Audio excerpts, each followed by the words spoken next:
Welcome to our tutorial on how to fix Instagram double tap not working. Hello everyone, I am Lisa from Create Login and Delete. Now without any further ado, let's jump straight into the process. The first solution is you have to update your Instagram app.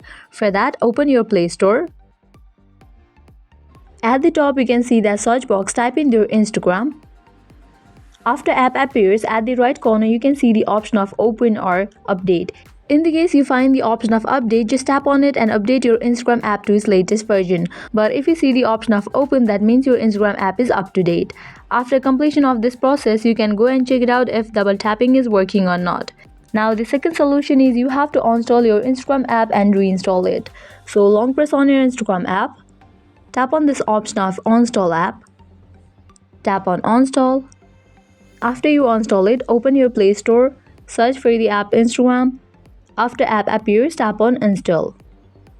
After app is installed, you can sign into your Instagram account and check whether your problem is solved or not.